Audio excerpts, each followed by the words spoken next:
बिस्मिल्लाहिर्रहमानिर्रहीम। पीरो मुर्शिद अल्लामा इकबाल के चाहने वालों को प्रोफेसर मोहम्मद इकबाल का सलाम हो। ख़वातीन और हज़रात, जैसा कि आप जानते हैं कि 21 अप्रैल 1938 आज उनका यौम वसाल है। तो उनके यौम वसाल के मौका पर नौजवान लड़के और लड़कियों को जो अल्लामा इकबाल का पैगाम है वो मैं देना चाहता हूँ। पहले उनके वसाल के बारे में, उनके वसाल के मुतल्लिक एक शेर पेश करता हूँ। कहते हैं कि ज़ियारत गाहे अहले अज़्म व हिम्मत है लहद मेरी, ज़ियारत गाहे अहले अज़्म व हिम्मत है लहद मेरी, के खाके राह को बतलाया मैंने राज़े अलवंदी। कहते हैं कि मेरी जो कब्र है वो ज़ियारत गाहे अहले अज़्म व हिम्मत है लहद मेरी, कि मेरी जो कब्र है वो अज़्म व हिम्मत के जो शाहकार लोग हैं उनके लिए है। क्योंकि वो कहते हैं कि मैंने अपने पैगाम में वो राज बता दिए हैं कि जिनकी वजह से आप अलवंद पहाड़, ये ईरान में एक पहाड़ है, बहुत ऊंचा है, कहते हैं कि उनको सर करने के मैंने राज बता दिए हैं कि आपने उनको कैसे सर करना है। तो दूसरे तरीके से इसकी एक्सप्लेन ये होती है कि खाके राह को बतलाया मैंने राज़े अलवंदी, कि वो लोग जिनके सामने कोई टारगेट नहीं है, जो अपने आप को बेहसियत समझते हैं, उनको वो राज बता दिए हैं। कहते हैं कि मेरा कलाम पढ़ो, जो भी कलाम पढ़ेगा, जो भी कहते हैं कि अल्लामा इकबाल कहते हैं कि जो भी मेरा कलाम पढ़ेगा तो उसको वो राज मालूम हो जाएंगे, जिसकी वजह से उसने राज़े अलवंदी कि वो पहाड़ों को सर करना है। पहाड़ों को सर करने से मुराद ये है कि ज़िंदगी में जो भी मुश्किलात आती हैं, जो भी मुसीबतें आती हैं, जो भी परेशानियां आती हैं, उनको हल कैसे करना है, उनका सॉल्व कैसे करना है। बेमोइज़ा दुनिया में उभरती नहीं कौमें, बेमोइज़ा दुनिया में उभरती नहीं कौमें, जो ज़र्ब कलीमी नहीं रखता वो हुनर क्या। इसकी मैं थोड़ी सी एक्सप्लेन करता हूं कि जिंदगी को कामयाब बनाने के लिए दो ही रास्ते हैं, इल्म और फन, इल्म और हुनर। कि अगर आपने इल्म हासिल करना है या हुनर सीखना है। हजरत मूसा अलैहिस्सलाम को अल्लाह ताला ने असा दिया था, वो एक छड़ी थी। हजरत मूसा अलैहिस्सलाम को अल्लाह ताला ने एक असा दिया था, वो जहां भी वो मारते थे तो मुश्किलात हल हो जाती थी। इवन के वो दरिया में भी उन्होंने मारा तो रास्ता मिल गया, जहां फ़िरौन की कौम गर्क हो गई थी। तो वो असा अल्लाह ताला ने हज़रत मूसा अलैहिस्सलाम को मुश्किलात हल करने के लिए दिया था।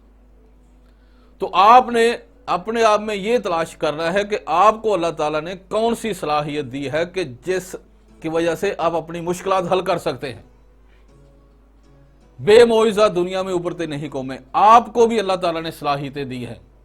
आप अपने अंदर झांकें, जो भी शोबा इख्तियार करना है, जो भी शोबा इख्तियार करना है उसके मुतल्लिक फाइनल डिसीजन ले लें। कुव्वत पावर होनी चाहिए कि किस तरीके से हमने उसको मैनेज करना है। फिर जब आप एक शोबा इख्तियार कर लेते हैं जदीद दौर के मुताबिक, क्योंकि अल्लामा इकबाल का कलाम जदीद दौर के मुताबिक है ना, वो कहते हैं कि जदीद दौर के मुताबिक साइंसी अलूम हासिल करें ताकि दुनिया का हम मुकाबला करें। अगर आपने फिजिक्स लेनी है, केमिस्ट्री लेनी है, बायो लेनी है, हमारी कौमी ज़बान उर्दू लेनी है, इंग्लिश लेनी, जो भी सब्जेक्ट इख्तियार करना है उसी के मुतल्लिक सोचें, उसी के मुतल्लिक तहकीक करें।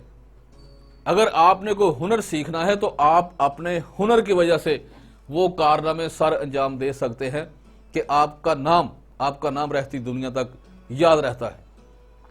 दो चीजें हैं, इल्म और हुनर, कि आपने अपने अंदर आपने अपने अंदर झांक कर देखना है कि मुझे अल्लाह ताला ने कौन कौन सी सलाहियतें दी हैं जिनकी वजह से मैं अपनी मुश्किलात हल कर सकता हूं, इल्म को इस्तेमाल करके या अपने हुनर को इस्तेमाल करके। जो भी सेंसी आपने इल्म हासिल करना है, उससे पहले हमारी मुकद्दस किताब कुरान पाक तो आप तलावत करते हैं, बचपन से वालिदैन आपको पढ़ा देते हैं, लेकिन उसको समझना है आपने समझना है कि कुरान पाक जो है ये साइंसी उलूम को किस तरीके से यूटिलाइज करने के तरीके बताता है। अगर आप इल्म और हुनर को सिर्फ मादी नजर से देखेंगे तो वो आपको सांप की तरह डसेगा। अगर आप रूहानी नुक्ता नजर से देखेंगे तो आपके लिए बायसे रहमत बन जाएगा। तो नौजवानों के लिए पैगाम यह है कि आप अपने अंदर झांक कर देखें कि आपको अल्लाह ताला ने कौन सी सलाहियतें दी है। अगर आप इल्म हासिल कर सकते हैं तो इल्म हासिल करें, अगर हुनर सीखना चाहते हैं तो हुनर सीखें, ताकि आप अपनी परेशानियां उस इल्म की वजह से या उस हुनर की वजह से हल करें। तो आज का दौर जैसे जैसे मीडिया, जैसे जैसे टेक्नोलॉजी तरक्की कर रही है, तो दौर भी उसी लिहाज से चेंज हो रहा है। लड़कियों के बारे में, औरतों के बारे में अल्लामा इकबाल का जो कंसेप्ट है वो खालिस्तान दीनी है, खालिस्तान कुरानी है, खालिस्तान हमारे आबा अजदाद इस्लामिक पॉइंट ऑफ व्यू के साथ उन्होंने उनका कंसेप्ट पेश किया है कि एक लड़की की, एक औरत की शादी के बाद वो औरत बन जाती है, औरत की क्या जिम्मेदारी है। वो औरतों को कहते हैं कि आपके सामने सैयदा फातिमा ज़हरा सलामुल्लाह अलैहा का करैक्टर होना चाहिए कि उन्होंने किस तरीके से अपनी जिंदगी गुजारी। उन्होंने जिस तरीके से जिंदगी गुजारी है ये औरतों के लिए एक पैगाम है। मुकम्मल उन्होंने करैक्टर पेश किया है जिस पर आप चलकर मौजूदा दौर का मुकाबला कर सकती हैं। अल्लामा इकबाल कहते हैं कि औरत को, लड़की को खालिस्तान दीनी तालीम हासिल करनी चाहिए, और ऐसी तालीम जो उसको उसके दीन से दूर कर दे तो वो बेहयाई है, वो मुआशरे के लिए बेहयाई है। कभी ऐसा इल्म हासिल न करे जो आपको अपने दीन से दूर कर दे। सैयदा फातिमा ज़हरा सलामुल्लाह अलैहा के पास एक साइल आया, एक सवाली आया, तो घर में कोई चीज नहीं थी। उन्होंने अपना दुपट्टा एक यहूदी को बेचकर उस साइल की, उस जो आया था उस सवाल करने के लिए, उसकी हाजत पूरी की। और उन्होंने अपनी मर्जी को अपनी खामद के ताबे कर दिया था। उनके आंसू, अल्लामा इकबाल फरमाते हैं कि बीबी फातिमा ज़हरा सलामुल्लाह अलैहा के आंसू कभी भी बिस्तर पर नहीं गिरे। वो जब भी नमाज के लिए खड़ी होती थी तो आंखों से आंसू आते थे और उन आंसुओं को जिब्रील अलैहिस्सलाम लेकर अर्श पे लेकर जाते थे। उनका करैक्टर, वो कहते हैं कि अगर औरत अपनी जिंदगी में कोई भी कारनामा सर अंजाम ना दे सकी तो उसमें कोई ऐसी बात नहीं,